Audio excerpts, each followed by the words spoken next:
Sometimes I wonder what this city looked like before all this. Probably like many others. People had their ambitions, plans, lives. Now it's all gone.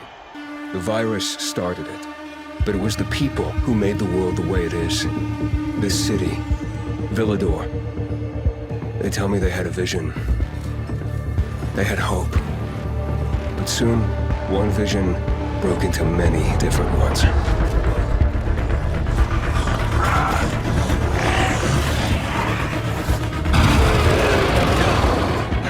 Instead of fighting together, people stood against each other. War broke out. Was it a little bird? Met a broken leg? Hope died.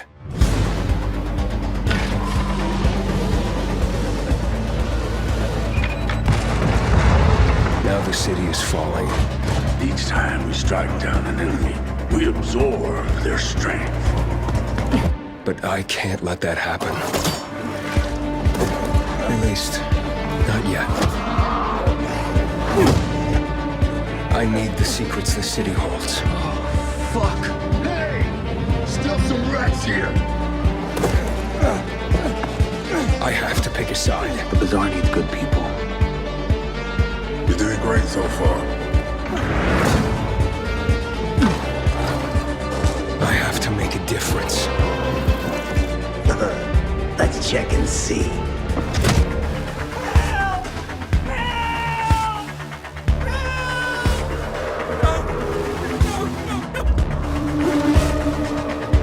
They say that great change is a series of small gestures. How about this series?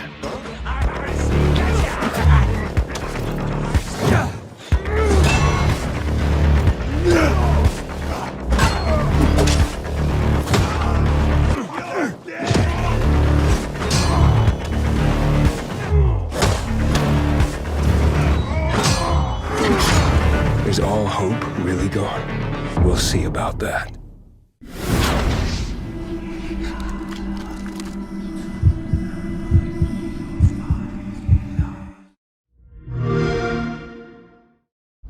As we wait for the release of Dying Light 2 Stay Human, let's take a look at the game's setting. What you're seeing here is the post-apocalyptic landscape of the city, recreated with the help of the ray tracing technology.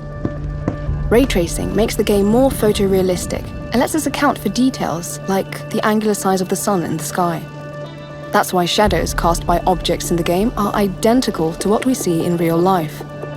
They're soft when far away, like the crowns of the trees, while appearing sharp and clear when close to the ground. Note the photorealistic details of the tower and the natural alignment of shadows cast by the great pillars of the defensive palisade. This is the result of applying global illumination and specular reflections.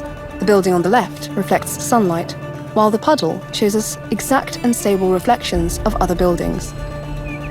All the details of the post-apocalyptic setting are reflected in the windows and water.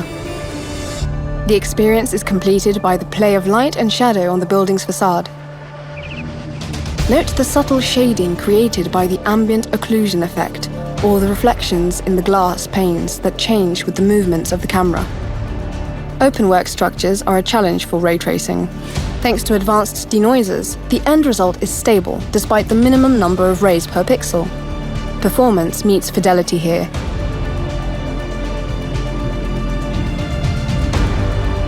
Global illumination on the ceiling, specular reflections on the huge matte glass pane and open-work structure, combined with shadows and ambient occlusion, that's what makes this space look so realistic. Ray tracing in Dying Light 2 Stay Human is not just limited to static objects.